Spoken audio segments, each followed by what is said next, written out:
So Maya won her third event this week in the women's 200 backstroke. Maya, talk about winning 3 events. Yeah, it's kind of insane, and I still don't really believe it, but that was a fun one. The 400 AM was really stressful, but the 200 back was really fun just to go out there and race, and to get my hand on the wall first was a treat, and I enjoyed it. What is it like to be in that company? It's pretty awesome. I was in lane 4 and they announced me, and then they announced Missy, and they're like, Missy Franklin, the world record holder in this event. And I was like, it's pretty awesome that I get to be up here racing her in front of this crowd. And so I enjoy it every time I get to do that in an event that I haven't really done on an international level yet. So the more experience in that, the better. Mentioned with Katie and Michael. Oh yeah, that's insane. That's nuts. I'll qualify that with like they have world records in their events, and I'm ranked like 4th or 5th in the world in mine, so we can't get too far ahead of ourselves. But yeah, that's crazy.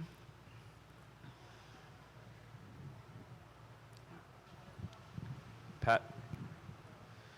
You're obviously very good at process-oriented tasks.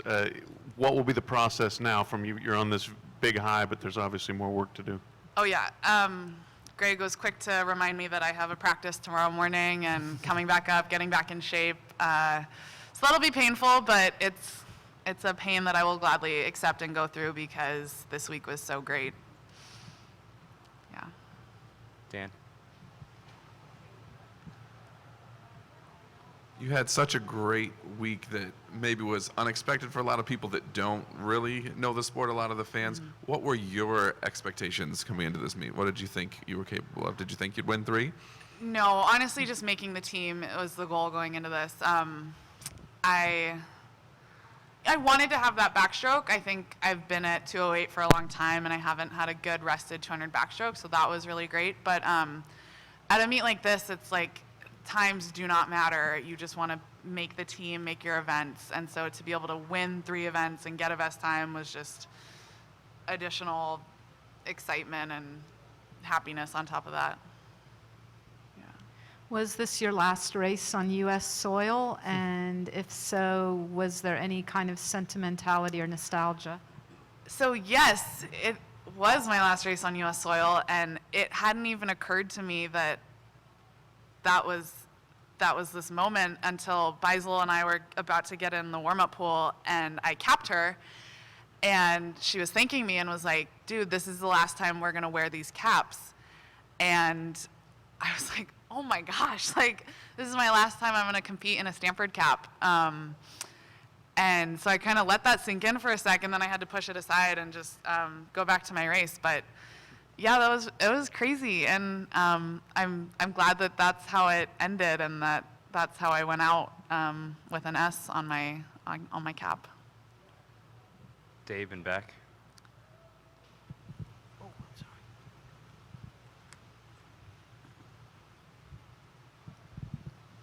Hey Maya. Hi. So obviously with how you've done here, you're going to start getting some more attention, probably more attention than you're used to, from a national perspective, maybe more pressure. How do you handle that in the next month going forward?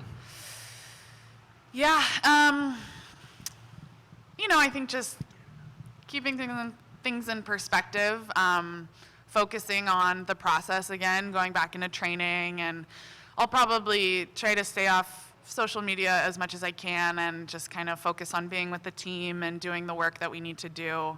But I think you can look at it as support and as a blessing, and listening to Michael up here just a second ago talking about how he's grown the sport, like, we owe so much of that to him, and the fact that I was able to compete as a professional swimmer for the past 2 years and make a really comfortable living without having even been to an Olympics is a testament to what Michael has done with the sport of swimming. So